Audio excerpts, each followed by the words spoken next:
Alright, so Crockett and I are making a little spot for a fire. Actually, truth be told, Crockett's doing all the work. He made the spot for the fire.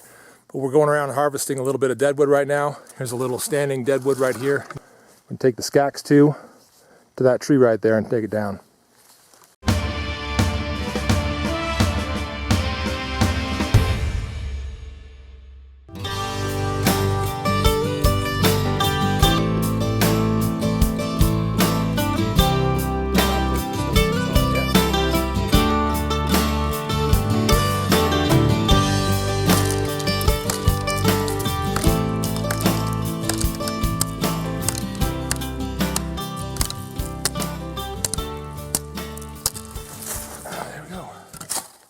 The sheath for the SCAXE2, you can see how I'm wearing this right now.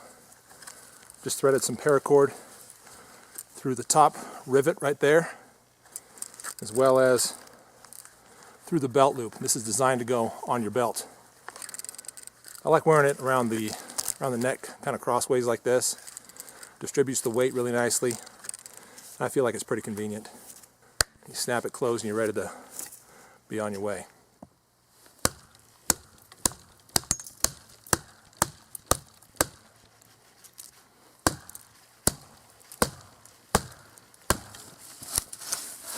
Very dead and just broke free.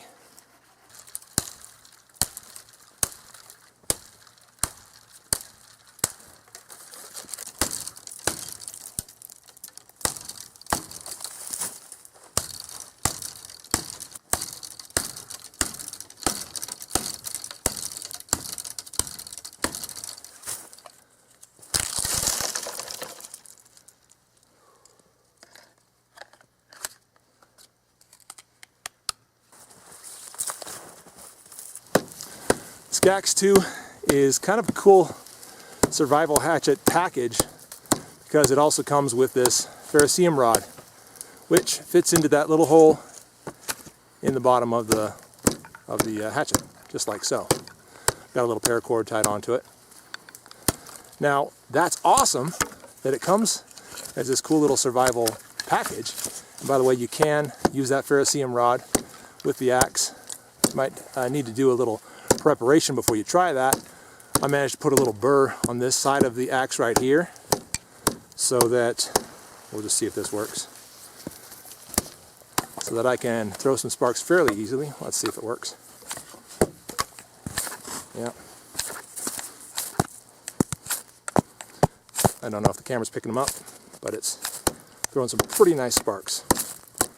So that's cool. You can prepare your axe and be able to do that. I think you can also get it from this end right here. Yeah, get some minor sparks from the hammer end. Anyway, you can do it. But the downside, and the thing you need to be aware of, is that over time, as you're chopping with this hatchet, this ferrocerium rod can slip and fall out. Well, it'll work itself out, work its way out, because it loses that friction, because it's only held in there by friction. And as you're slamming this hatchet into material and chopping away, yeah, that friction kind of shakes loose, and eventually you're going to lose your ferrocerium rod in the snow, like I almost did just now. So it's a great package because it does come with that, but be aware that it's going to shake out with use, so you're going to need to probably take this out, put it in your pocket before you start any hard use with this.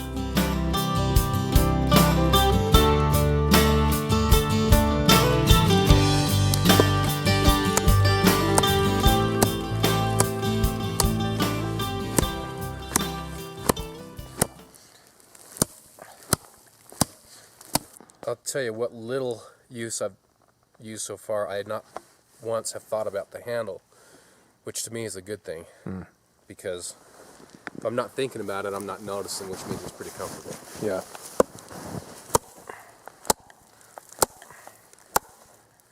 Pretty much, that's it right there.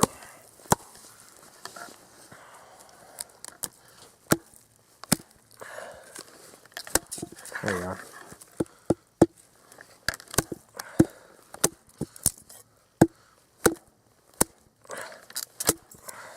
Perfect. Yeah, I like that. I mean, look at that, relatively quick. Mm-hmm. And you've got some nice processed wood. Oh yeah. With your exposed inner that's relatively dry. Yep. And so far, all the wood that you see down there has been processed with an axe alone. Yeah. And the steel on that again? I think it's 3CR13. 3CR13. I don't think I'm very familiar with that. Yeah, I mean, this is creating some really nice stuff to start the fire with. Mm-hmm. And it's relatively easy.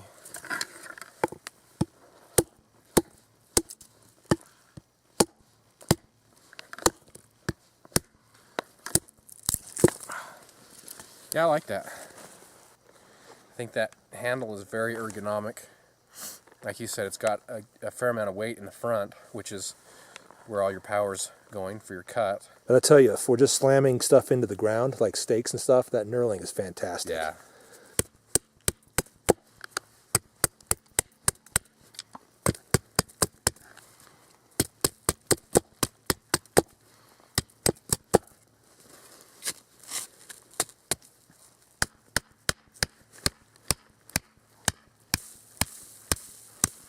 Yeah, you know,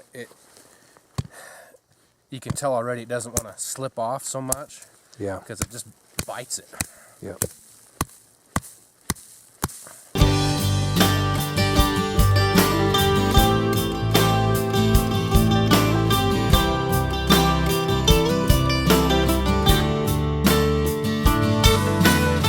SCAXE2 by Schrade weighs about 1 pound 7 ounces, if I'm not mistaken. It's got a thermoplastic shaft here and a little bit of a rubberized handle going on, which is fairly ergonomic actually. I like the shape of this. Allows me to get a good swing and a good bite as I'm swinging. I love the hammer on here. The hole right here, I'm guessing, is what, for hanging it on stuff? I don't know. Maybe there's another use that I'm not aware of. The shape of the blade is pretty nice. I think this is around 3.5 inches right here. This entire blade, the whole cutting edge right there. I don't know the exact angle of this. However, I did put a little bit of a convex edge on it using my work sharp knife and tool sharpener, just to give that a little bit better of an edge. Also, from the previous outing that I took this on, it did still have some chips in it. I'm not sure how they got there. I'm pretty careful with my axes. This one is 3CR13 steel, which is a relatively soft steel. It's probably a good steel to make a hatchet out of. However, you may get some chips, and you'll certainly get some dulling from whatever outing you take it out on, and so you want to resharpen it periodically and perhaps after every outing. Beyond that, I like the size of this hatchet. I don't know, it feels really great in hand. I love the way it swings. I think you get a good amount for your money with this little hatchet. And if you're into hatchets, or if you enjoy working with them, or if you would like to try working with hatchets, I think this is a great one to pick up and try out. Thanks for watching this field review of the Schrade SCAXE2. There's the axe. I'm the late Boy Scout. Thanks for watching.